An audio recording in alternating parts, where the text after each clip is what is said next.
Hello friends, मैं नवीन आप सभी का स्वागत करता हूं आपके अपने यूट्यूब चैनल नवीन पाठशाला पर। फ्रेंड्स, हम लोग पढ़ने जा रहे हैं टॉप 25 जी के MCQ सीरीज। इस सीरीज में जितने भी प्रश्न लिए गए हैं सभी सिलेक्टेड है, प्रीवियस ईयर का है और सभी सब्जेक्ट से मिक्स करके बनाया गया है। फ्रेंड्स, यदि आपको इसका PDF चाहिए तो डिस्क्रिप्शन बॉक्स में जो टेलीग्राम का लिंक है उससे जुड़ करके आप PDF प्राप्त कर सकते हैं। यदि आप इस यूट्यूब चैनल पर नए हैं तो चैनल को लाइक, शेयर और सब्सक्राइब कर लें। इस सीरीज में इससे पहले भी कई वीडियो अपलोड किए जा चुके हैं जिसे आप प्लेलिस्ट से जा कर के देख सकते हैं। देखते हैं पहला प्रश्न। पहला प्रश्न है, किसके साथ कास्टिक सोडा को उबालकर साबुन तैयार किया जाता है? तो इसका राइट आंसर हो जाएगा वसा। वसा के साथ कास्टिक सोडा को उबाल करके साबुन तैयार किया जाता है। बात आई वसा की, तो वसा में कार्बन, हाइड्रोजन और ऑक्सीजन की अलग अलग मात्राएं होती है जिससे मिलकर के वसा बनता है और 20 डिग्री टेम्परेचर पे वसा ठोस अवस्था में पाया जाता है। एक प्रश्न पूछा जाता है कि मानव के शरीर में वसा का संश्लेषण कहाँ होता है? तो ये इम्पोर्टेंट प्रश्न है। इसका आंसर है माइटोकॉन्ड्रिया में। भारत का नियंत्रक महालेखा परीक्षक किसके लिए मुख्य लेखाकार तथा लेखा परीक्षक के रूप में कार्य करता है? तो इसका राइट आंसर हो जाएगा संघ और राज्य सरकार के लिए। बात आई नियंत्रक और महालेखा परीक्षक की, तो इसको डिटेल से देखेंगे। इसको इंग्लिश में controller and auditor general of India अर्थात शॉर्ट फॉर्म में कैग बोलते हैं। कैग, CAG कैग होता है। बात आती कैग की। कैग के बारे में पूछा जाता है कि इसका जो संविधान में वर्णन है कितने आर्टिकल कितने भाग में है? तो संविधान के भाग 5 के अनुच्छेद 148 से लेकर 151 के बीच कैग का वर्णन है, अर्थात नियंत्रक एवं महालेखा परीक्षक का वर्णन है। साथ ही कैग जो है अपना रिपोर्ट लोक लेखा समिति अपना रिपोर्ट राष्ट्रपति और राज्यपाल को सौंपती है। राष्ट्रपति और राज्यपाल लोक लेखा समिति को विचार के लिए भेजती है। कैग को सरकारी धन का रखवाला कहा जाता है। खैबर दर्रे से कौन से देश जुड़े हुए हैं? तो इसका राइट आंसर हो जाएगा अफगानिस्तान एवं पाकिस्तान। नाथुला दर्रे से सिक्किम और चीन, अर्थात नाथुला दर्रा सिक्किम से चीन को जोड़ता है।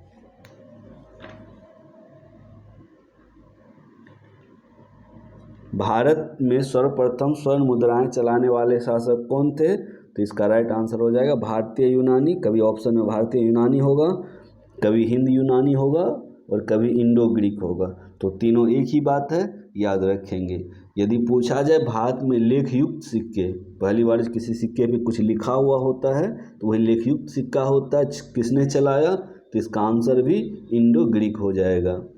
यदि पूछा जाए भारत में सबसे शुद्ध सोने के सिक्के किसने चलाए? तो इसका राइट आंसर होगा कुषाण। और यदि सबसे अधिक सोने के सिक्के की बात पूछा जाए तो ये गुप्त काल में चलाया गया था। दक्षिण भारत में चालुक्य वंश की स्थापना किसने की? तो इसका राइट आंसर हो जाएगा पुलकेशियन प्रथम ने। पुलकेशियन प्रथम ने दक्षिण भारत में चालुक्य वंश की स्थापना की। कई वातापी थे, कई चालुक्य थे जिसमें बादामी जिसको वातापी भी बोलते हैं, कल्याणी का चालुक्य, बादामी का चालुक्य, वेंगी का चालुक्य और गुजरात का चालुक्य। उसमें वातापी का चालुक्य सबसे प्राचीनतम चालुक्य वंश था और इस वंश के संस्थापक जय सिंह थे।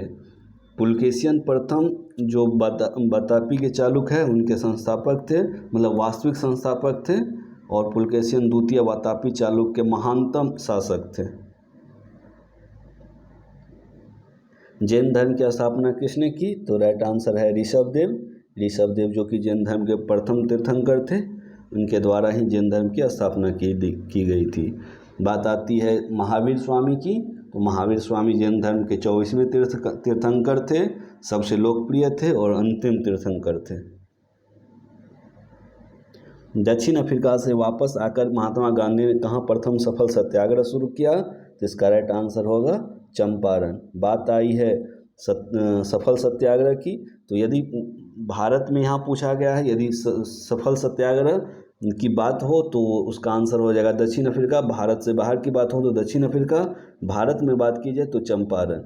दक्षिण अफ्रीका में 1906 में सत्याग्रह किया गया था और भारत में 1917 में चंपारण सत्याग्रह किया गया था। और चंपारण सत्याग्रह के द्वारा तिनकठिया पद्धति की समाप्ति की गई।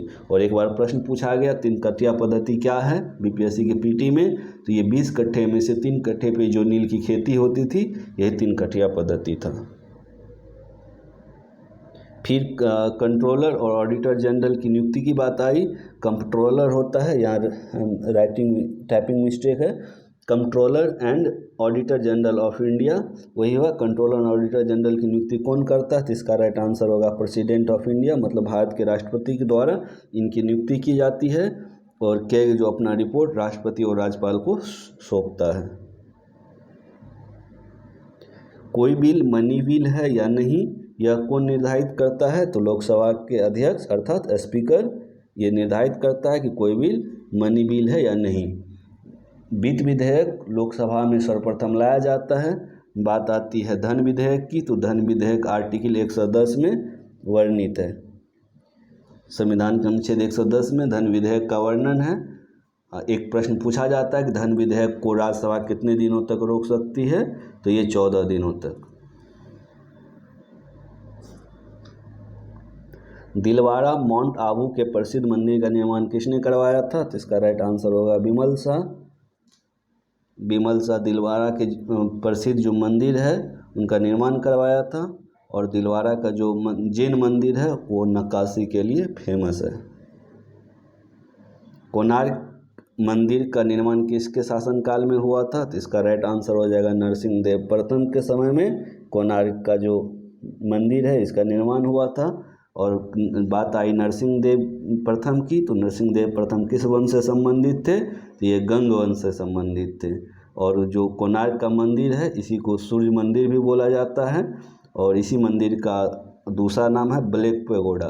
कोणार्क के जो सूर्य मंदिर है इसे ब्लैक पैगोडा भी कहा जाता है। बात आई है सूर्य मंदिर की, तो मोढेरा में भी सूर्य मंदिर है। इसका निर्माण गुजरात के सोलंकी वंश के द्वारा किया गया था। और मार्तंड के सूर्य मंदिर का निर्माण पूछा जाता है, तो ललितादित्य मुक्तापीड के द्वारा मार्तंड के सूर्य मंदिर का निर्माण कराया गया था। राष्ट्रीय पर्यावरण शोध संस्थान कहाँ है, तो इसका राइट आंसर हो जाएगा नागपुर। नागपुर में राष्ट्रीय पर्यावरण शोध संस्थान है। पर्यावरण शिक्षा केंद्र कहाँ है, तो इसका राइट आंसर होगा अहमदाबाद। पारिस्थितिकी विज्ञान केंद्र कहाँ है, तो बेंगलुरु। खनन पर्यावरण केंद्र कहाँ है, तो धन्यवाद। ये सभी प्रश्न इम्पोर्टेंट है, याद रखेंगे। नर्मदा नदी का उद्गम स्थान कौन सा है, तो इसका राइट आंसर हो जाएगा अमरकंटक। अमरकंटक से नर्मदा नदी निकलती है। नर्मदा विंध्याचल पर्वत श्रेणी में जो अमरकंटक है वहाँ से नर्मदा नदी निकलती है और खंभात की खाड़ी में गिरती है। कुल 1312 किलोमीटर नर्मदा की लंबाई है, ये भी याद रखेंगे। और नर्मदा नदी पर एक जलप्रपात भी है जिसका नाम है कपिलधारा या धुआंधार। और पूछा जाता है नर्मदा नदी एस्चुरी बनाता है या डेल्टा, तो याद रखेंगे पश्चिम में गिरने वाली जो भी नदियां हैं जिसमें मुख्यतः नर्मदा और ताप्ती ये एस्चुरी बनाती है और बंगाल के खाड़ी में गिरने वाली नदियां डेल्टा बनाती है। अश्रु गैस क्या है, तो इसका राइट आंसर हो जाएगा अमोनिया। नाइट्रोजन की यौगिक में अमोनिया एक प्रमुख यौगिक है और अमोनिया का जो निर्माण है हेबर विधि के द्वारा होता है। हाइड्रोमीटर नापने का यंत्र है, तो हाइड्रोमीटर से जल का घनत्व मापा जाता है। बात आई हाइड्रो वर्ड की, तो हाइड्रो वर्ड से हम लोग 3 वर्ड हम लोग अभी देखेंगे। एक तो हाइड्रोमीटर है, तो ये जल का घनत्व है। एक होता है हाइड्रोफोन, वो पानी के अंदर ध्वनि की तरंग की गणना करने वाला यंत्र है हाइड्रोफोन। एक हाइग्रो होता है, हाइग्रोमीटर, जिससे कि वायु की आर्द्रता मापी जाती है। सूखा बर्फ क्या है, तो सॉलिड कार्बन डाइऑक्साइड अर्थात ठोस कार्बन डाइऑक्साइड को सूखा बर्फ कहते हैं। बात आई है कार्बन डाइऑक्साइड की, तो ठंडी पेयजल में कार्बन डाइऑक्साइड पाया जाता है और कार्बन डाइऑक्साइड के कारण ही पर्यावरण गर्म होता है।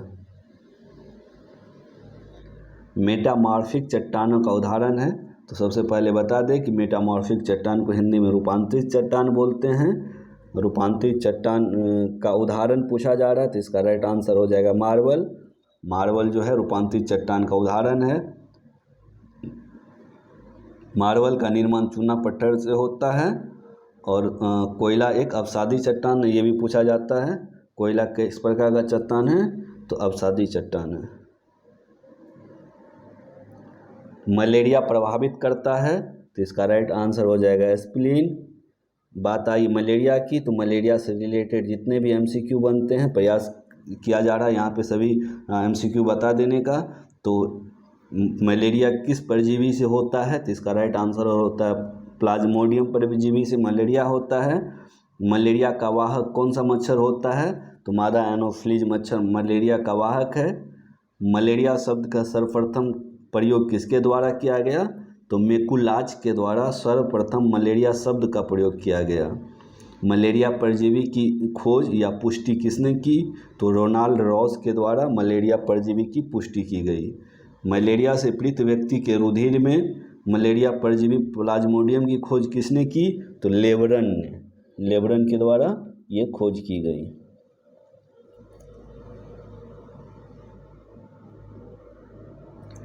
शुद्ध घी में वनस्पति घी की मिलावट का पता लगाने के लिए कौन सा परीक्षण किया जाता है? तो इसका राइट आंसर हो जाएगा निकेल टेस्ट। निकेल टेस्ट के द्वारा शुद्ध घी में वनस्पति घी की मिलावट का पता लगाया जाता है।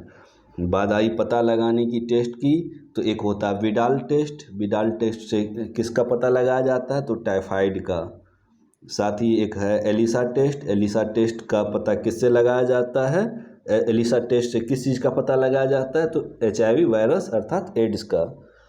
जब बात आई है यहाँ वनस्पति घी का, तो एक प्रश्न पूछा जाता है कि वनस्पति घी में क्या मिलाने से वो ठोस हो जाता है? तो इसका राइट आंसर हो जाएगा हाइड्रोजन मिलाया जाता है। ओणम किस राज्य का मुख्य त्यौहार है? तो ओणम केरल का मुख्य त्यौहार है। बात आई त्यौहार की, तो पोंगल कहाँ का मुख्य त्यौहार है? तो तमिलनाडु का। यक्षगान कहाँ का? यक्षगान उसे लोक नृत्य है, ये कर्नाटक का लोक नृत्य है। बिहू, बिहू भी एक लोक नृत्य है जो कि असम का लोक नृत्य है। मछली किस माध्यम से सांस लेती है? तो इसका राइट आंसर हो जाएगा गिल्स, जिसे हिंदी में गलफड़ा बोलते हैं। तो गिल्स से मछली सांस लेती है। मनुष्य कहाँ से सांस लेता है? तो फेफड़ा से। बात आई मछली की, तो मछली के बारे में पूछा जाता है ये किस संघ का प्राणी है? तो कार्डेटा संघ का प्राणी है। साथ ही मछली के बारे में पूछा जाता है समतापी है या असमतापी है? तो याद रखेंगे ये असमतापी है। मछली का हृदय कितने चैम्बर होता है? तो द्विवेशमी अर्थात 2 चैम्बर। एक और फैक्ट जान लेंगे कि मछली केवल अशुद्ध रक्त को ही पंप करता है। शिवाजी का जन्म कहाँ हुआ था? तो इसका राइट आंसर हो जाएगा शिवनेर में। बात आई शिवाजी की, तो शिवाजी के बारे में और डिटेल जानेंगे। शिवाजी का जन्म कब हुआ था? तो 1627 ईस्वी में। मृत्यु कब? तो 1680 ईस्वी में। एक बहुत इंपॉर्टेंट क्वेश्चन पूछा जाता है कि शिवाजी ने मुगलों के साथ जो संधि की थी, उस संधि को कौन सी संधि बोलते हैं? तो पुरंदर की संधि।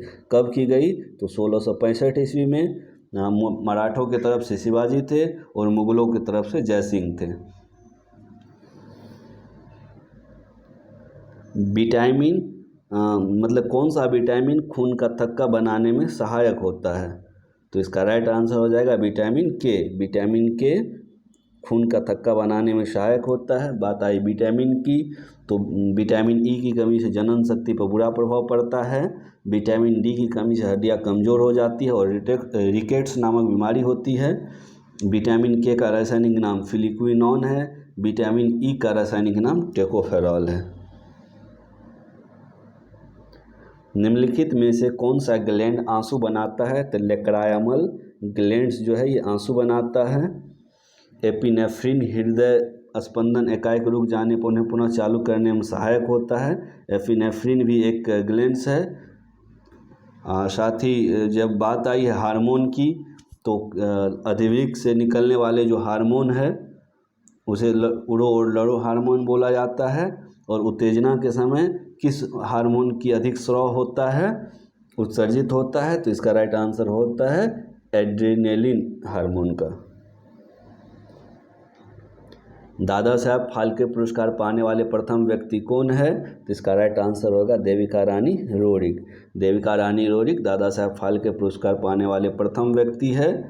बात आई दादा साहब फाल्के की, तो पूछा जाता है भारतीय फिल्म के जनक कौन है? तो दादा साहब फाल्के को भारतीय फिल्म के जनक के रूप में माना जाता है। राजा हरिश्चंद्र भारत की प्रथम फिल्म है जो दादा साहब फाल्के के द्वारा बनाया गया। और प्रश्न पूछा जाता है कि भारत की प्रथम बोलती फिल्म कौन सी है? तो आलम आरा। इस तरह से हम लोगों ने 25 इम्पोर्टेंट प्रश्न देखे हैं जो कि किसी भी एग्ज़ाम के लिए बहुत इम्पोर्टेंट हो सकता है। यदि आप इस चैनल पर नए हैं तो चैनल को लाइक, शेयर और सब्सक्राइब कर दें। यदि PDF चाहिए तो टेलीग्राम लिंक से जुड़ जाए। मिलते हैं अगले वीडियो में।